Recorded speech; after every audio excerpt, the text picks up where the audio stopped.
Hello Pisces, welcome to your reading. My name is Maria and this is a tarot intuitive story for you if you have Pisces in your chart dominantly, if you're a cross watcher, or possibly something else drew you here. You could be going through a Neptune transit that you might not know about, or for some other reason this is meant for you as well. Pisces, this reading has come out like no reading I've ever done. I mean, this is just clearly, it wants to talk in its own way. And what it wants to talk about is Saturn moving into your sign. So Saturn comes out to I think advise you as to what it is that that it would like you to do in the coming years. I'm recording this in March 2023, and I think the Pisces transit runs, Saturn transit runs until 26. So Saturn would like to talk to you about what it is that it is expecting of you during this transit. And this came out very surprisingly to me, because I myself, being a Saturn ruled sign, I would have actually thought it would come out completely differently. But Saturn really wants you to focus on your spirituality, because that is your main contribution. We need Pisces, we need you, and we actually maybe need you more than ever, because we need somebody to hold the spiritual flame, the spiritual energy, and to keep it, possibly as high vibe as possible, but also, I mean, just even be in it. And we need you to have that overall empathy. It's like you're holding a very important part of this, of the sort of the quantum field of humanity at this point. And Saturn and all of us, really needs you to keep doing that, to keep staying in your spirituality. The reason why I was surprised by this is because usually when we talk about Saturn, we talk about like real life manifestations, like how things show up in the material world, and usually Saturn would come in to sort of teach Pisces a harsh lesson about making a budget and remembering to take out your trash, or I mean just things like that. But that is not at all the energy I'm seeing here. I'm actually seeing Saturn stepping forward and saying, we really need you to be Pisces. Like, that's the most important thing you could do at this point. You're holding a very important piece of the puzzle for this incredibly important transit for humankind. And that piece is being Pisces as best you can. Be as spiritual as possible. I mean, we'll get to it more, the detailed part of it, but that was sort of the first main message that came out. Saturn would like you to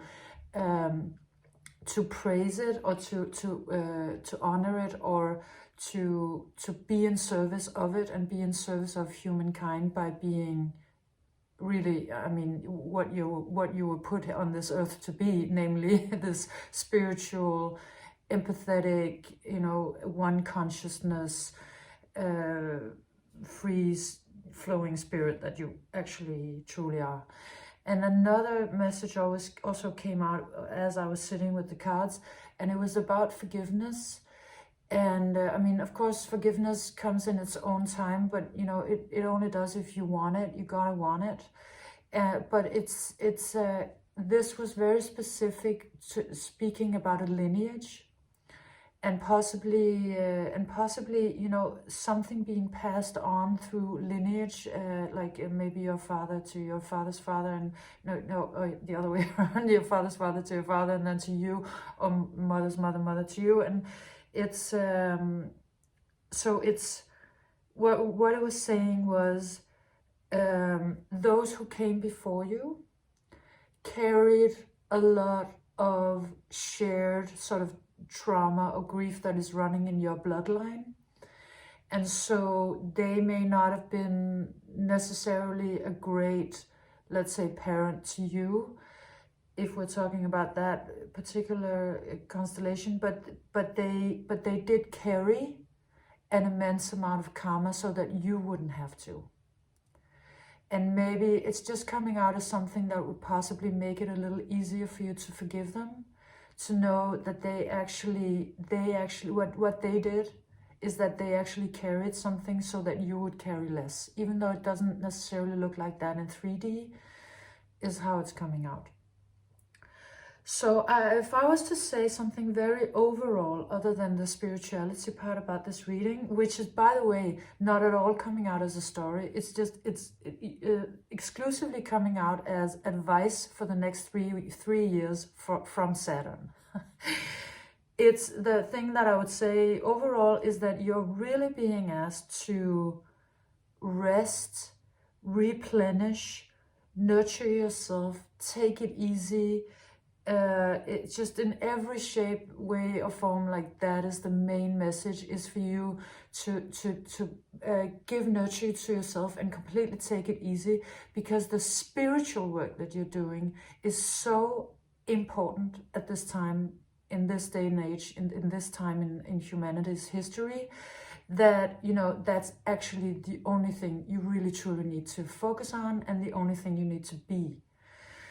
And you, you know, fitting very well with that, your first card is take a nap. So take a nap, Pisces, take many naps, take as many as you need. Some part of your energetic being is invested in sort of, in a way, helping mankind to go through this. You are sort of a container that is holding some of the spiritual and emotional energy of what is moving. So, you know, you need to honor how much work you're actually doing that is not necessarily it's visible in the sort of the outer world or the material world, and to take good care of yourself and make sure that those that are around you also take care of you. This was also coming out because this take time for a nap card comes out with the action card. This says action. It's a Danish card. This had a message about the Protestant ethic, which is that you have to give before you can get.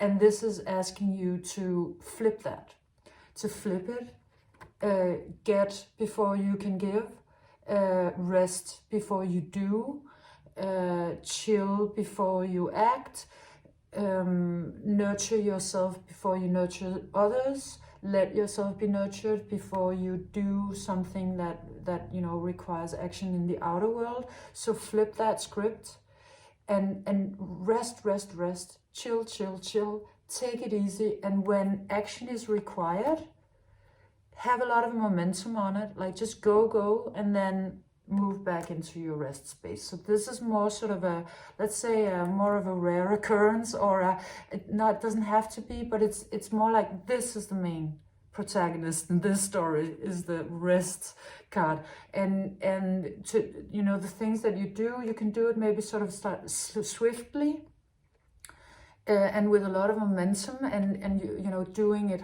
in a high vibe space, because you have been resting, and then move back into your rest. And doing it this way, resting first, then turning back to rest, and all of it will bring you into abundance. Like, this is what Saturn would like to bless you with. You know, you deserve it. You're carrying a big load for mankind at this point.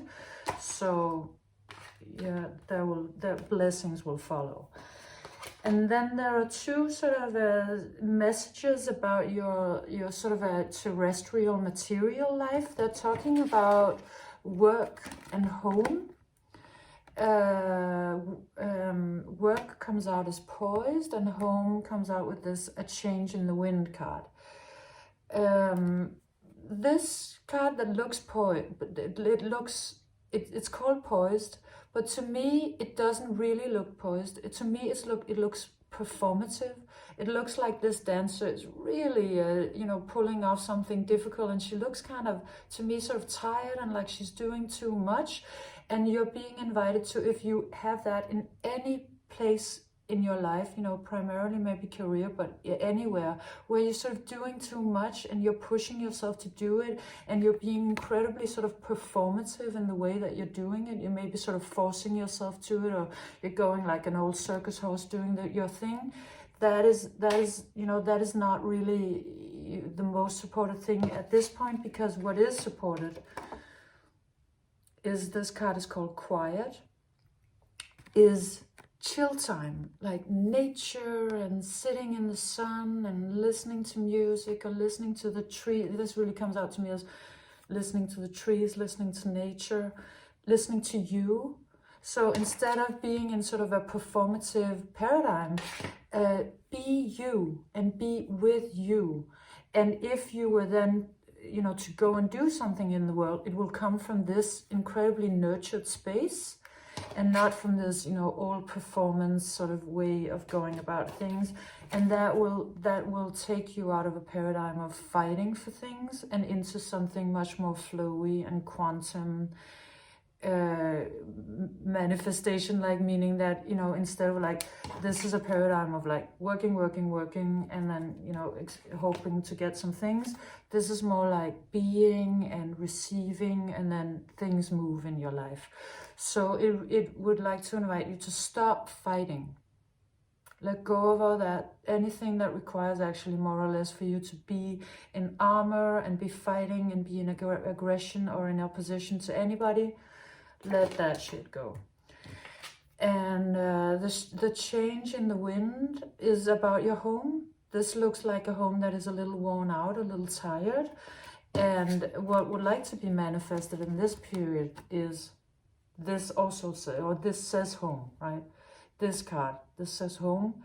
I mean, it just, the difference between these two cards, how golden this is, like how clean, so luxurious and peaceful. This one looks like a zebra that went a long way and was carrying a tower all the way.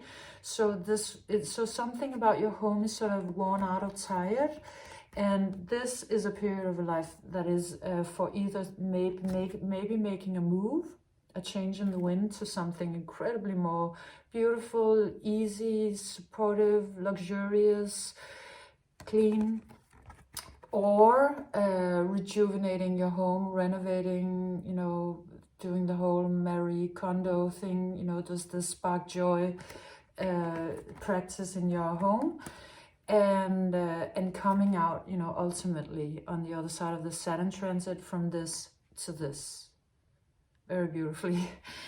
And this also has a message, you know, of Feng Shui, of how your home mirrors your energy and your life and your psychic landscape, and that, you know, the more energy you put into your home, the more energy it gives back to you. It's sort of it's the same principle as the fetish, which is, I mean, that's a sort of a term that has become very sexualized, but it was actually originally a shaman's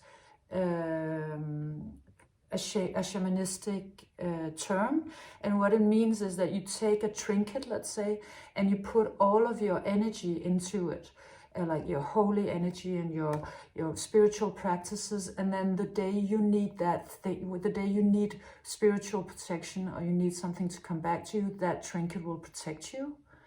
And this is your home doing that same thing. So you pour all this love and creativity and attention, you know, into your home.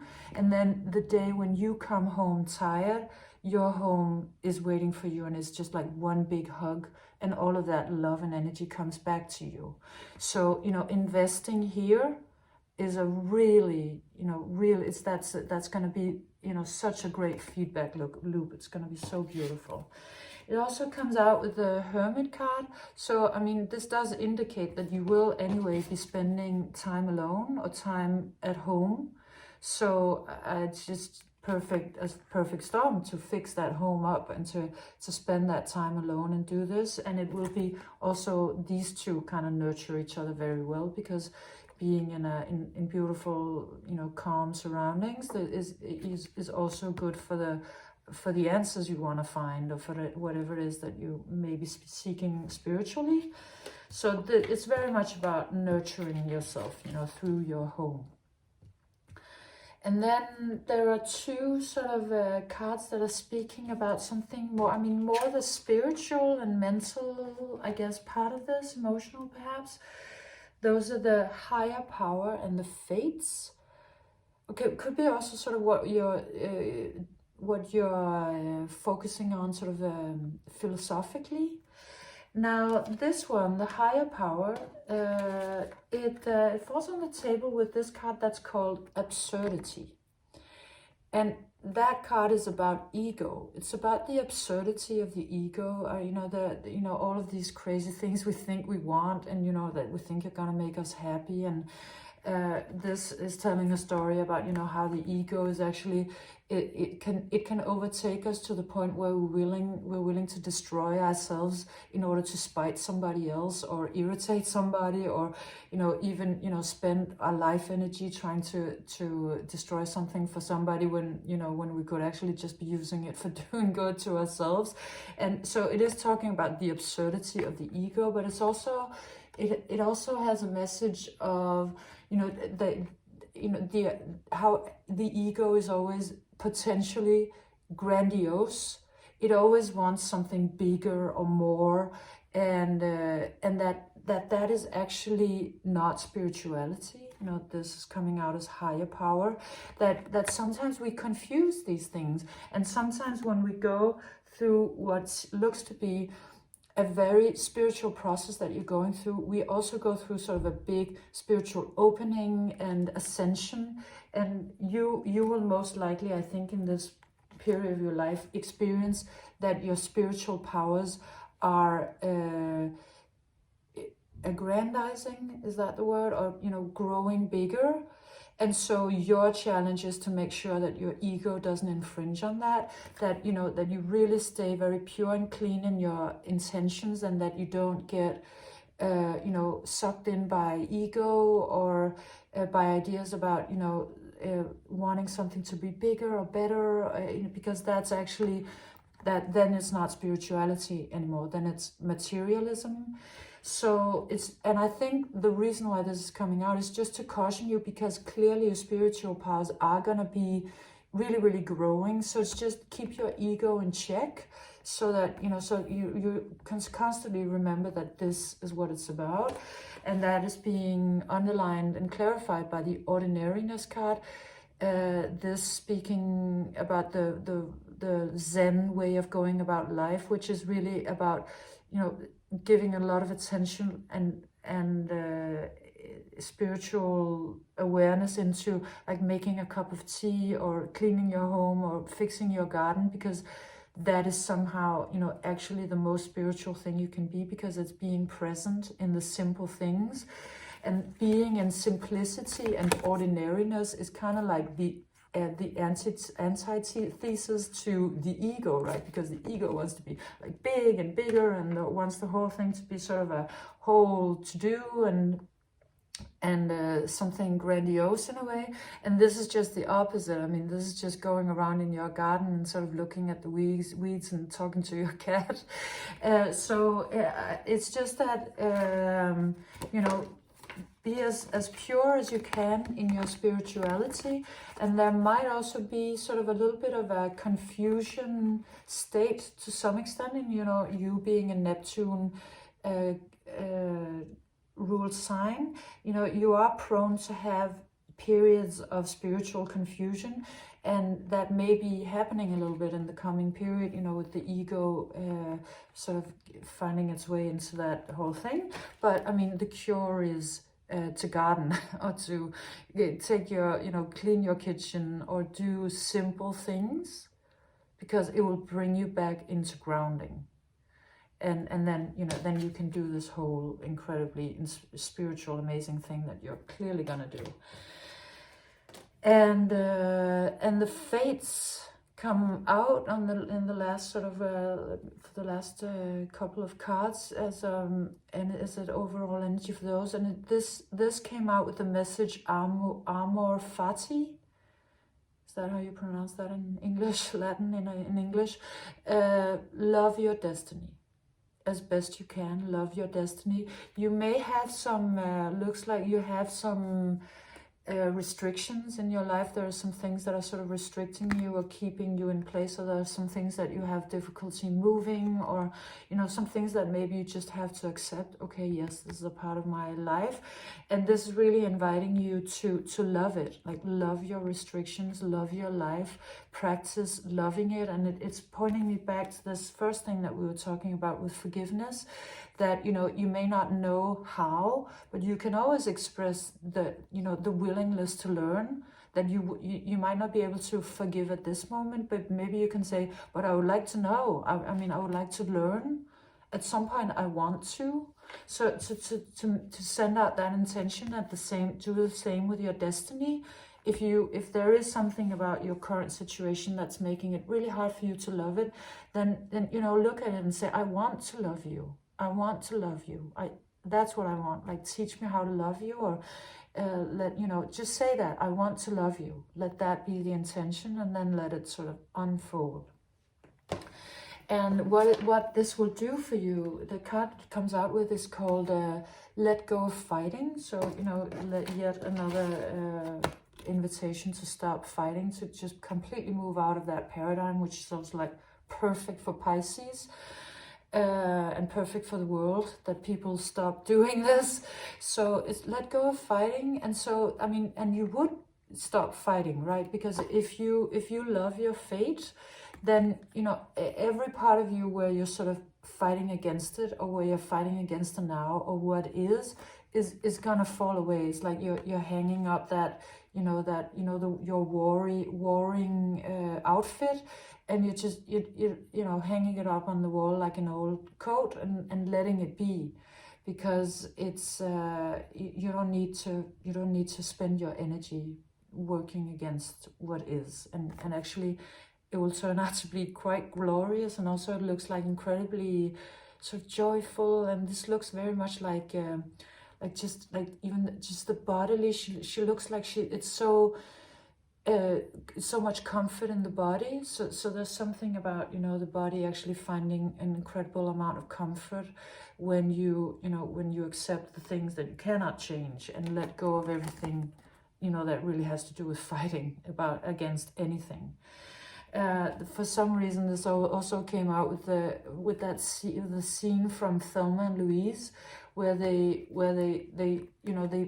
ask a cop to go into his own trunk, because they have to hijack his car and all of it. And just before he goes into the trunk, Louise asks him very politely if she can trade sunglasses with him.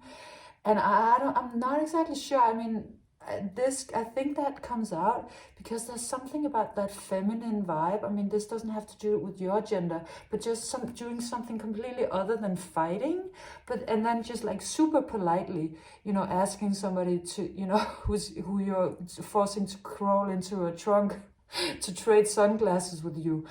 And I'm not completely sure what it means, but I think it means something about you actually having the ability to change some of the things that you would normally go about in a fighting way by being very polite. There's something about that I think is going to be clear to you. And then finally, ending your reading with the inner voice, like this being just the absolutely most important thing you can do in this transit is listen to yourself. Create an environment where you have room to listen to yourself, where there's enough quiet for you to listen to yourself, where you rest enough for you to listen to yourself. And that will just take you so beautifully through this transit in a way that is also incredibly good for everybody. Very clearly. So, thank you for all the work you do, Pisces. We really need you at this time. And also, clearly Saturn wants to bless you. It's really just only asking you to not fight. So this was your reading, Pisces. I hope you enjoyed it. I hope you got something out of it. Happy Saturn transit. And if you enjoyed your reading, feel free to leave me a thumbs up or a subscription or a comment, and I'll see you again soon. Bye, Pisces.